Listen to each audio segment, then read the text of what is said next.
Um pouco sobre o livro de Malaquias. O livro de Malaquias, ele foi escrito aproximadamente há 500 anos antes de Jesus. Malaquias anunciou as mensagens de Deus à igreja do Senhor, que estava completamente desviada. E não apenas a igreja, mas a sua liderança também. E eles precisavam de arrependimento, precisavam de retornar suas vidas com Deus. Eu creio que essa mensagem ela é muito atual para os dias de hoje. E essa mensagem, em primeiro lugar, ela fala dos pecados da igreja contra Deus e as suas consequências. Como era a igreja há 500 anos antes de Cristo. A igreja na época de Malaquias, o profeta de Deus, escolhido para trazer o recado do Senhor, para consertar a igreja, para abençoar a igreja, para divertir a igreja, para que ela pudesse ser abençoada e restaurada. A Bíblia fala, irmãos, que na área espiritual, era um povo que, de acordo com o capítulo 1, versículo 2, eles duvidavam do amor de Deus. Eles não sabiam o quanto Deus os amava profundamente. E eu creio, irmãos, que quando nós desconfiamos do amor de Deus, é um pecado muito grave. Nós não confiamos nele de todo o nosso coração. E a palavra de Deus fala assim, Deus falava assim, eu os amo. E o povo falava assim, em que o Senhor tem nos amado? E Deus começava a explicar o profundo amor dele por nós, o profundo amor dele pela sua igreja e pelo seu povo. Um amor tão grande que ele veio em forma de homem, entregou sua vida, derramou seu sangue, pagou um preço muito alto para resgatar a igreja do inferno e restaurar o seu povo e levantar um grande exército. A igreja não reconhecia o amor de Deus. A igreja também, de acordo com o verso 6, eles não honravam a Deus. O filho honrava o pai, o empregado honrava o patrão, mas o povo de Deus não honrava Deus, não respeitava a autoridade de Deus sobre as suas vidas, não havia submissão, não havia obediência, não havia confiança. E a palavra de Deus diz, capítulo 2, versículo 13 e 14, Deus fala que a igreja, além de desconfiar de Deus, de desonrar o Senhor, eles se achavam crentes piedosos, se achavam crentes de verdade. Eles estavam enganados a respeito de si mesmos. Eles achavam que Deus estava contente com o relacionamento que eles tinham com Deus. Um relacionamento frio, um relacionamento assim, longe, sem nenhuma intimidade. Havia ali muito ritual, muita religiosidade. E eles sempre perguntavam para Deus, por quê? Por quê? Eles não entendiam. E se achavam crentes, fervorosos, eles choravam, eles cantavam, eles iam à escola dominical bíblica, eles iam na reunião de oração, eles faziam tudo, mas eles não tinham um quebrantamento de acordo com a vontade de Deus, era um quebrantamento falso, era um choro que não tinha nenhum arrependimento, nenhuma mudança de vida. Irmãos, Deus não está interessado na sua forma externa de adoração. A nossa adoração não é o seu cântico, não é a pregação, não é o ministério, é aquilo que você é. O que você é para Deus é mais importante do que aquilo que você faz. Então aquele povo estava cantando, aquele povo estava adorando, entre aspas, eles estavam ouvindo a palavra do Senhor, mas era um povo que estava longe de Deus, um quebrantamento falso, uma religiosidade apenas externa, ritual. Era um povo que desonrava o Senhor, e a Bíblia fala que eles chamavam o mal de bom, o bom de mal, aliás, o mal de bom, né? E eles testemunhavam contra Deus, eles testemunhavam contra Deus, eles falavam que Deus estava dando prosperidade aos ímpios, os ímpios prosperavam, os ateus, eles tinham prosperidade, e eles estavam sofrendo, eles não tinham temor do Senhor, eles não tinham discernimento de espírito, eles não tinham alegria verdadeira, eles não tinham mudança de vida, não havia arrependimento, não havia transformação, não havia mudança de caráter. Era um povo completamente estéril, eles não davam frutos, apesar de muito ritual, apesar de muito cântico, apesar de muita oração, apesar de muita participação no templo, havia pouca vida, pouca vibração, né? E a palavra de Deus fala que as consequências do pecado da igreja na área espiritual, é que Deus estava triste com aquela situação. Está no capítulo 1, versículo 10, total desprazer a Deus. Segundo, Deus não aceitou o culto, não aceitou o louvor, não aceitou o ministério de ninguém, rejeitou a todos. O livro de Malaquias fala sobre isso. Quando há apenas ritual, quando há uma espiritualidade apenas externa, aparente, sem a verdade do ser, apenas o fazer, não agrada a Deus, e Deus não aceita o culto, Deus não aceita o cântico, Deus não aceita o que você faz, se aquilo que você é não agrada a Deus. Se você observar, irmãos, primeiro Deus aceita a pessoa, depois aceita o que a pessoa faz. Ele aceita você, depois a sua oferta. Ele aceita você, depois o ministério. Se você é rejeitado, Ele não aceita nem a oferta, nem o seu ministério. Ele rejeita você por completo e tudo que você faz, pensando que é para Ele. Deus também, de acordo com o capítulo 1, versículo 14, falou na sua palavra que todo aquele que apenas honrava Ele, apenas de lábios, Ele considerava a pessoa maldita, filho do diabo. Então Deus estava triste, rejeitou o culto, rejeitou o louvor, rejeitou a pregação, rejeitou a igreja, porque ela não era aquilo que ela professava. Aquilo que eles acreditavam estava muito longe da conduta, da vida, do testemunho. É por isso que Deus rejeitou tudo que eles faziam. É por isso que Deus ficou triste e fez com que eles se tornassem malditos. No capítulo 2, versículo 17, Deus falou o seguinte: estou cansado de vocês, não aguento mais, ponto final. Irmãos, Deus disse para aquela igreja: eu estou cansado, estou enfadado, estou por aqui com vocês, não há compromisso, não há santidade, não há verdadeira adoração, não há compromisso, não há santidade, não há mudança de vida, não há arrependimento, não há transformação, não há uma conduta de um bom testemunho lá fora. Há um desprazer no meu coração, não aceito o culto de vocês, vocês são malditos. Meus amados, e Deus está dizendo: estou cansado, já não aguento mais, não tolero mais esse tipo de vida. Meus irmãos, eu quero dizer uma coisa: Deus vai dando corda para a pessoa, Deus vai dando corda, tem um dia que essa corda é limitada, tem um dia que Ele puxa de uma vez só, aí pode ser tarde demais. Eu já vi muita gente morrer antes da hora. Quando eu falo antes da hora, é morrer prematuramente. Pessoas que estão brincando com Deus, pessoas que têm ministério, têm chamado, mas o pecado rompe com tudo. Ele se entrega à carne, ao diabo, ao mundo, aos prazeres. É aquela semente que cai no espinho, e quando cresce, o espinho sufoca. É aquela semente que cai no chão batido, que não tem profundidade, cai no meio das pedras, não tem raiz, e ela é completamente secada pelo sol, levada pelo vento, não tem produtividade, porque não tem profundidade.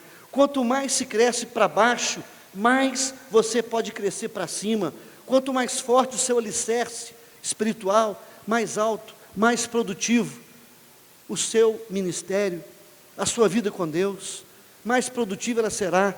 Então aquele povo, irmãos, eles estavam naquela situação e Deus cansou dele. E pode ser que um dia Deus canse de você também. O que você está fazendo tem dias contados. Deus, Ele é um Deus tardio em irar, mas Ele ira também. Ele é grande em benevolência, mas às vezes Ele cansa. É aquela pessoa que Deus vai dando corda, manda parar de beber, bebe, bebe, não para, bebe, não para, bebe, não para, tem uma hora que vai tomar na orelha mesmo. Deus vai dar um puxão, é no adúltero, é no afeminado, é no ladrão, é no sodomita, enfim, eu não sei que tipo de pecado você tomou conta no seu coração, mas o fato é, tem hora que Deus fala, estou cansado de vós, já não aguento mais, até quando? Até quando? Até quando vocês vão andar por esse caminho? Aí Deus começou a falar isso para a igreja, falando claramente em consequência do pecado, e não somente falando, Deus cansou daquele povo, Deus puniu aquele povo, Deus disciplinou aquele povo. A Bíblia fala que horrenda coisa é cair na mão do Deus vivo. Com Deus não se brinca. O que você semeia, você planta. Aliás, o que você planta, né, você colhe.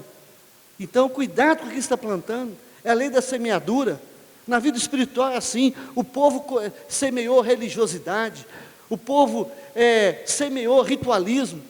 Eles semearam aparência, hipocrisia, mentira, fingimento.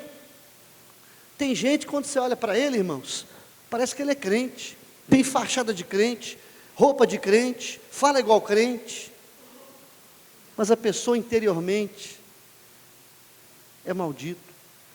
É uma pessoa que traz ao coração de Deus um total desprazer, e ele é rejeitado. Então, meus amados, eu quero dizer que aquela igreja na área espiritual era assim. E na área familiar, como é que era a igreja na área familiar? A Bíblia diz, lá no capítulo 2, no verso 10 e 12, e 14 e 15, era um povo que estava cheio de adultério. Havia pecado na área sexual, adultério. E nós já falamos sobre esse assunto aqui na igreja. Tempos atrás, em 2 semanas, eu preguei sobre adultério. Provérbios capítulo 5, 6 e 7. As consequências do adultério. E a igreja tinha adultério, fornicação, prostituição, lascívia, havia muita promiscuidade, na área sexual o povo estava ali completamente viciado, pecado na área sexual atingiu a igreja, e hoje não é diferente. Quantas pessoas estão visitando sites pornográficos, filme pornográfico, novela pornográfica, filme, internet, revista, jornal, conversa obscena, pensamento que não é controlado pelo Espírito Santo. Deus nos deu a mente de Cristo, para que você possa se tornar uma pessoa liberta. Pecado sexual é vício, ele vicia igual droga, e só Jesus pode libertar uma pessoa viciada no pecado sexual. Aquele povo estava adulterando, e por causa do adultério, veio o segundo pecado, divórcio, separação, e o povo não queria mais saber de casamento, não, vão morar junto, vão juntar os panos, vão morar. Então o povo que era casado, começou a prostituir e adulterar, aí não aguentou mais, separou, só que eles não queriam casar mais, eles juntavam, e o pior, eles juntavam com outras mulheres, outros homens que adoravam outros deuses. Então havia idolatria, havia total apostasia da igreja de Malaquias. Então, irmãos, na área espiritual, uma igreja ritualista. Na área familiar, pecado sexual, separação, divórcio e ajuntamento. E hoje, irmãos, parece que está em moda, vão juntar, vão morar junto.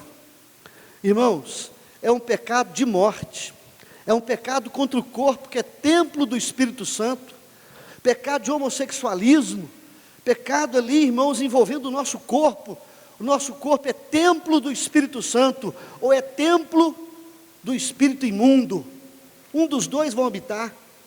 Então é por isso que a gente tem que pedir a Deus: Senhor, que o meu corpo seja possuído pelo Teu Espírito Santo, a minha mente, a minha vida por completo, porque ou você vai ser cheio do Espírito Santo, ou cheio do espírito maligno, você que escolhe, de acordo com a sua vida, com o que você faz, com o que você semeia, você colhe no mundo familiar.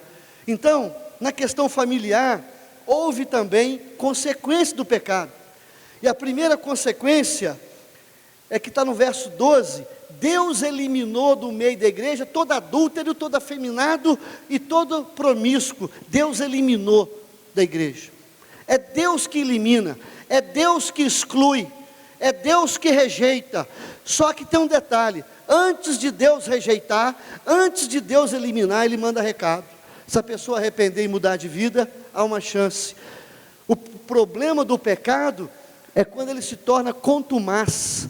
A pessoa é uma pessoa que não aceita conserto, uma pessoa que repete naquele erro, desrespeita pai, mãe, pastor, qualquer autoridade. Deus manda recado, fala que não quer, que não pode, que não é de Deus, vai ter uma consequência muito ruim na sua vida presente e futura, e a pessoa vai naquele erro. Então, Deus eliminou da igreja os adúlteros, os afeminados, os promíscuos, Ele cortou da igreja. A palavra de Deus diz que o perverso, o ímpio, ele não permanece na igreja de Deus. Não é porque a igreja não quer, não, é porque Deus não quer. Deus já rejeitou aquela pessoa, Deus já disciplinou e tirou. Deus entregou a pessoa a si mesmo. Meus irmãos, a maior maldição da face da terra, a maior maldição que está na Bíblia, é quando Deus entrega a pessoa a si mesmo. É quando Deus fala com a pessoa assim: você não quer me obedecer não? Não quer ir pelo meu caminho não? Então faz o que você quiser, vai ser guiado pelo seu próprio nariz. Isso é maldição, ser guiado por nós mesmos, é ser entregue a Satanás, é ser entregue ao diabo, ao inferno.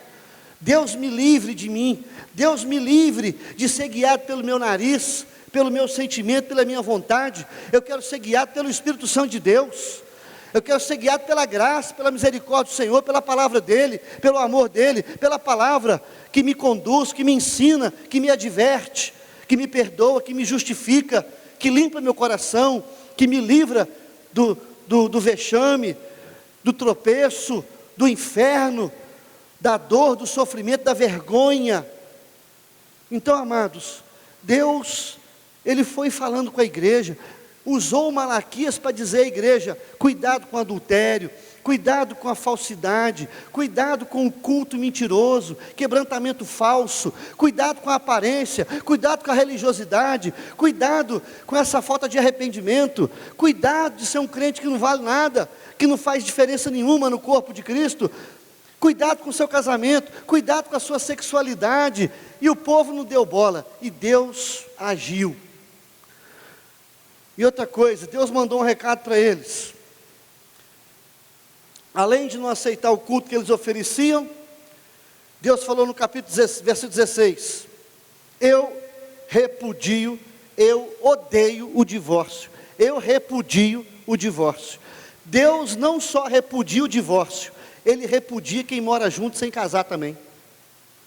Não é de Deus. Se você mora com alguém que não casou, você está amaldiçoado. Você carregou para dentro de sua casa uma maldição que o inferno inteiro. Você não deu lugar para o diabo, não. Você deu lugar para Satanás e seus demônios. Você deu lugar para o demônio, para o inferno inteiro, no mundo espiritual. Você deu uma brecha de um tamanho irreparável. Você só pode sair fora dessa maldição quando você liga na terra, Deus liga no céu. Você liga o quê? Casamento, compromisso. Ligou aqui, liga no céu. Você desligou aqui, está desligado no céu. Tudo que o homem ligar na terra será ligado no céu. O que você desliga na terra é desligado no céu. É por isso que eu prego: quem está morando junto, casa, vai quebrar a maldição, vai ser abençoado, vai ser perdoado, vai ser reparado o grande erro, e o casamento vai ser abençoado por Deus. Ah, não, vou morar junto, não tem dinheiro para casar. Mentira. Casamento é barato. Se tiver, nós pagamos casamento de qualquer um aqui. Todo mundo que eu conheço que fala que não casa por causa do dinheiro, eu pago o casamento dele, mas pago rindo. Não é dinheiro, é falta de vergonha na cara, irmão. É falta de compromisso, falta de amor verdadeiro. Quem ama tem compromisso, tem respeito, amém? Quem ama espera, quem ama assume responsabilidade. Quem ama vai lá no cartório e fala assim: ó, eu assumo essa pessoa. Amém? Aquele povo então, irmãos, na área espiritual, religiosidade. Na área familiar, era um povo doente. E na área financeira, era um povo que roubava a Deus, era um povo desonesto. Eles não ofertavam, eles não dizimavam, eles não eram fiéis. Meus irmãos, quer conhecer uma pessoa crente? Primeiro, a vida espiritual dela, ele é cheio do Espírito Santo. Segundo, a família é abençoada. Terceiro, ele é dizimista, ele é fiel. A sua vida financeira está blindada por Deus. Deus repreende o devorador, Deus abençoa, Deus abre as janelas dos céus e derrama sobre vós, sobre a igreja, bênção sem medida. Deus falou para aquele povo: vocês estão me roubando nos dízimos e nas ofertas. E eles diziam assim: em quem nós te roubamos? Em quem nós temos errado? Em que nós temos pecado? O povo era um povo ignorante, um povo cego, um povo que não enxergava o que estava fazendo. Isso que é o pior, quando a pessoa peca e não sabe que está pecando, porque o diabo cega o entendimento, o diabo atrofia a pessoa, coloca ela surda, muda, cega, insensível, que peca e não vê, não enxerga o que está fazendo com Deus. Aí Deus falou: vocês são ladrões, vocês não dizimam, vocês não ofertam, vocês são aquele povo. Ah, Deus, se eu vender a casa, eu vou dar uma oferta. Vende a casa. Ah, mas não é por aí também não, né, Deus? É muito. Irmão, quem não é dizimista de pouco, não é de muito, não é de nada. Isso que fala assim: eu não dizimo porque eu ganho muito pouco. O outro fala assim: eu não dizimo porque eu ganho muito. Aí outro fala assim: eu não dizimo porque eu ganho a conta certinho. Então, irmãos, tem motivo de só para não dizimar. A gente dizima e oferta por amor e por gratidão, porque reconhece que tudo vem de Deus. Ele que sustenta, Ele que abre porta e fecha a porta, Ele que realmente nos dá a provisão necessária. E é um privilégio sermos canais de Deus na área financeira, para abençoar o reino, para investir em terra fértil, porque Deus retribui. E quando Deus pede dízimo e oferta, é porque Ele tem dado muito mais para você, em nome de Jesus. Deus tem te concedido muito mais, saúde, Deus tem te dado graça. Então aquele povo era infiel nos dízimos e nas ofertas. Aí Deus amaldiçoou o povo na área financeira. Deus falou o seguinte: ó, a chuva não vai cair mais na sua terra, vai ser estéril, não vai ter produtividade, não vai crescer, vai ser amaldiçoado. A janela do céu não vai mais abrir, vai fechar, as portas vão fechar. Aí Deus começou a amaldiçoar o povo na vida financeira, as portas fecharam, o campo de trabalho foi estéril, não cresce, não sai do lugar, eram infelizes aos olhos dos outros, uma vida amarrada, uma vida seca. Puxa vida, irmãos. Então, se você observar, era um povo amaldiçoado, vida amarrada. Você conhece gente assim, irmãos? Você pergunta para ele assim no ano 2001, como é que você está, irmão? Estou apertado. 2002, apertado. 2010, eu estou apertadíssimo. 2013, irmão, não aguento mais. Ô, irmão, passar por aperto é uma coisa, ficar no aperto é outra, moço. Tem gente que vive amarrado, as coisas não acontecem. Ele está amarrado no ministério, está amarrado na vida financeira, ele está amarrado na vida sentimental, na área profissional, na área de relacionamento, com o filho, com a esposa, com o marido. Tem gente que é amarrado, tem gente, irmão, que é uma bênção, mas a mulher é uma praga dos infernos, ou a mulher é uma bênção, o marido é uma praga. Quando não é um dos dois uma praga, é o filho, sempre tem uma praga lá. Misericórdia. A pessoa vai bem, mas de repente tem uma área da vida dele que não flui, não fica patinando, não cresce, não desenvolve, não vai para frente. As coisas não fluem como deveriam, naturalmente. Mas é claro, irmão, vida amarrada financeiramente é por causa de infidelidade. Vida amarrada na família é por causa de pecado. Vida amarrada no ministério, falta transformação e mudança de vida. É pecado, traz morte e sequidão total. Porque Jesus falou o seguinte: eu sou a videira verdadeira, o Pai é agricultor, a vara que estiver ligada em mim dá muito fruto. Irmão, se você está ligado a Jesus, a videira dá fruto, mas se não tiver, Ele corta. Então a vida espiritual é muito séria. Agora eu quero terminar dizendo por que a igreja sofreu na área material, na área familiar e na área espiritual. Sabe por quê? Por causa da liderança, por causa do sacerdote, por causa do pecado dos líderes.